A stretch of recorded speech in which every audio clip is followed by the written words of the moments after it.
Oh, it's not on video, so it doesn't count, but Dustin Jacoby's up 3-2 on me right now. Outside that, nobody. I played with DC today. How was he? He's bad, but we won. It was a good teammate. He made a really good, 30-foot putt for birdie, so that helped me a lot.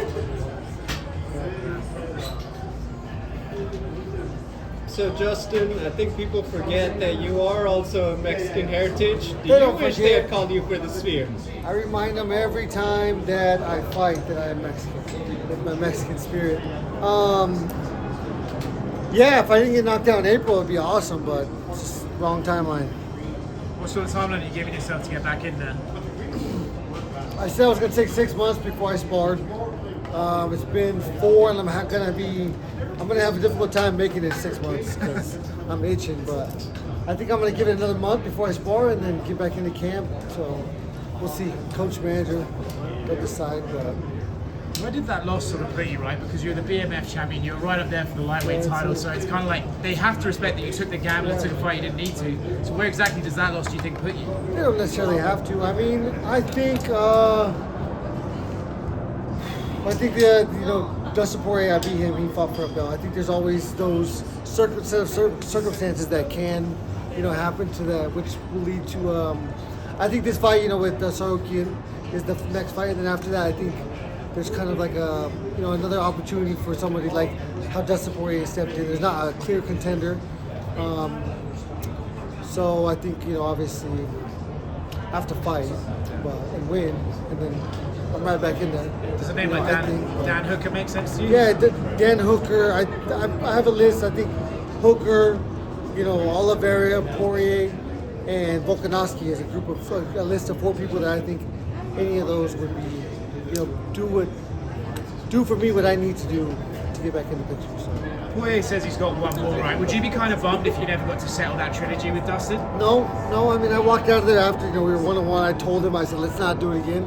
I'm not saying I don't want to or whatever, but that was the conversation we had that night because, we're 1-1 and we're taking years from each other's lives, so we can fight some of these young kids, but we'll see what happens. Justin, leading up to your last fight, you kind of talked about it, like this is the last ride, you're not interested in the long climb back to the title. I think the fans know, we know that you're still one of the top guys and can hang with anybody any given night. Just what changed for you personally to say, you know what, I'm not done. I'm not going to call it just because I took the L. Well, I mean, so I think, as the previous questions, addressed, I'm not out of it. I'm not out of it right now. I'm not out of it tomorrow. They got this fight. I'm not even sure when they're fighting. Are they fighting in October? Yeah, Max and Ilya, yeah. Oh, Makachev. They don't even have it scheduled. Yeah. Next year. Maybe December or Who knows? 25. This sport is so crazy. Like I said, Poirier lost to me, and then he got to fight for a belt. Honestly, you just have to stay in there, be a guy that is capable of taking these fights. Which I'm in rank number 3. Hooker just moving to 5, so that's not the worst option. But anything can happen. I really do not know. I have not thought about it too much. I got knocked out, woke up, and I was like, I want to golf. And I've been golfing every day since, pretty much. And, I've worked so hard for so long to be here, to be in front of the crowd, and I love to perform. And, I'm not ready to give that up. So, as a guy who's held the belt, do you feel like it was the wrong move or the right one not to have the BMF belt for Max and Ilya? Every fighter wants to fight for an undisputed belt, and that's already on the line, so it doesn't matter. Real quick on golf, how bad does Daniel Cormier cheat on the golf course? Because we've seen him at the If you weigh-in let him, show. he'll cheat every single shot, but you just gotta hold him accountable, chase his ass around. He was my teammate today. He pulled one of the most egregious stunts on a golf course I've ever seen in my life. 2-man scramble, I hit it. He hits it in the sand. I'm 30 foot. I hit to the center of the green, 30 foot below the thing. He walks up, hits my ball in the sand, and says we're playing his shot in the sand, and we lost the hole. He's such a shithead. You guys have no idea. The rest of the day, I was like, I want to lose. I want you to lose, so I have to lose, and I'm okay with that. Earlier today, Dan Hooker was asked about a fight with you, and he said that sounds like a one-way trip to the hospital. I look forward to it. That'd be great. Do you sort of get the same vibe if you guys thought it would be just a barn burner like his fight with Dustin? Maybe? Yeah, I mean, you've seen both of us perform many times. I mean, Yeah. you can put it on paper, and most likely AI is going to predict us both in the hospital.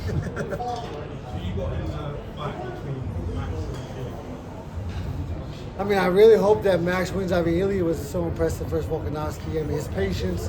He fought an amazing fight. I don't know. I expected something different than I saw from Max. I was very impressed. And so, in my mind, I can't see him losing, but that's because I just got put to sleep by it. So. Mexican Independence Day in your grandparents' home, was it something special? Did you have any memories of celebrating or Cinco de Mayo with your grandmas? Or The food, mostly. My Nana's food. Every time I came in, the smell of my Nana's house is something that I'll never forget. Something that I miss the most. And really, I mean, so her only language was Spanish. Mine was English. I did not know Spanish.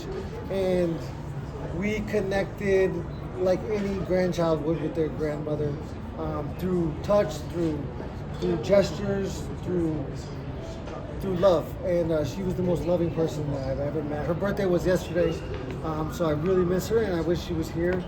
But yeah, so she taught me everything about the Mexican culture. My tata also, he's very machismo, but. Do you have that special moment with the Vicente Fernandez song on Cinco de Mayo? Yeah, that was for my mom. I mean, my mom asked me to walk out after that fight. I was like, don't ask me ever again. I get to pick from now on. But I was glad I did that for her. And for me, I love the song, but it's too emotional. With singing all this Noche UFC, like honoring Mexican culture, is something that you would like to be part of at some point? Like, really, you're always a big draw. I'm going to be part of it. I'm so glad that I'm here. I'm going to go in there. I get to see the story. I get to take my mother with me. Right when they called me, said I told her I was gonna come. She said the only reason you're Mexican is because of me. So I better be a +1. So she's here with me. It was my dad's 60th birthday yesterday. So they drove up on Tuesday and they're hanging out with me this week. It's been amazing. Justin, real quick, who do you have in that fight between Islam and Sarukian? Oh, it hasn't even been scheduled. If it were, Who knows who's gonna fight? Could be Volkanvoski might fight him again. Who knows? Let's go. Listen, you've accomplished a lot more than a lot for the sport of MMA, and it's we've also hinted at there not being much left for you out there. Is there something that you still want to scratch off the list, whether in location or? So I mean, the statement, the direct quote was, once I know that I cannot win undisputed championship belt or fight for one, then I'm gonna, I might as well hang up the gloves. I do not believe I've reached that point. Whether I'm the champion or not in the next, who knows? It's so hard to put a time. If I ever go to sleep, like I just went to sleep, I'm done. I'm not doing it 2 more times. I'll do that 1 more time if I have to. I'm not choosing that, but it's always a possibility. And if it happens, I'm done. But outside that, I got, I don't know. It's hard to put a number. It's been one at a time. I literally, just yesterday, was like, fighting fucking awesome. I want to try it. And now, look at this shit. Like, from the middle of nowhere in Arizona, it's crazy that I made it this far. And yeah, it's been an amazing ride. I'm glad that you guys still want to talk to me.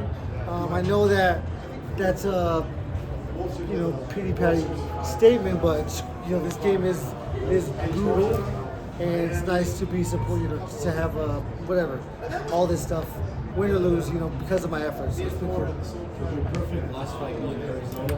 My perfect last fight would be, I don't know. My perfect last fight would probably be a knockout win. Yeah. Once the fight starts, it's so over. It's your immediate surroundings is all that matters. Like, my family gets to travel, to all these places with me. They've been to Arizona many times. So if we travel somewhere else, I'm sure they wouldn't mind. We'll see. You've had so many great moments. Do you have a specific one that comes to mind when you look back on your career? I mean, the Michael Johnson fight here, T-Mobile Arena, my first time being in front of that crowd, and under those lights was something special, something that would be impossible for me to ever forget. I came out successful. It was back and forth, a double bonus. It was the best coming out party that anyone's ever put on, and I went on from there, and I've got 13 fights and 13 bonuses. So It's been fun. It's been fun. It ain't over yet, but it's at the beginning.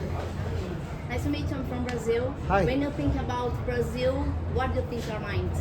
You have been there? Yeah. So yeah. how is going there? I have been there, and I mean, similar to the food, the culture. I love the culture and the food. Pretty much anywhere south of. And South when you think America, about Latin America. Charles the Bronx, He whooped my ass. I'd like to fight him again. Crazy game. My thoughts on, oh man, I don't know. It's entertainment business. It's a crazy world.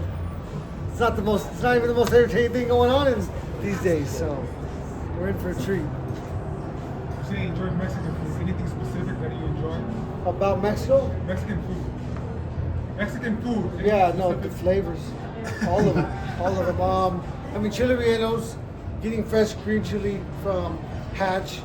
You know, having my mom whip up some batter, put some cheese in the middle of that thing, and fry it up with some beans and rice is one of my favorite meals. And tortillas with everything. Homemade tortillas. My Nana Lupe, my great grandmother, made every week tortillas, homemade, for 50 years. So it was crazy.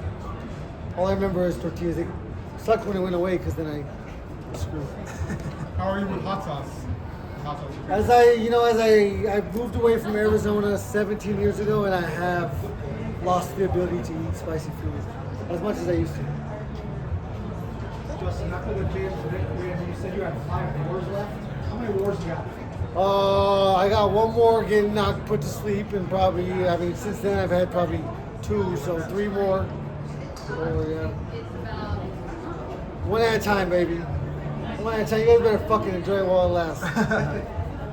One last quick one about golf real quick. Yeah. Do you have a dream partner you would want to set the green with? A dream partner? I mean, I want to travel the world and golf with my dad right now, so I mean, that'd be awesome. But it's so awesome. Fighting in the UFC, getting punched in the face allows me to play with. So I just played with Terrell Davis, played with Ed McCaffrey, all these, crazy shit. You seen Canelo play really good? I have not seen that. No, I didn't see that. That's a great handicap. He's probably a little busy, so we can't play this week, but maybe next time. Thanks, Justin. Sweet.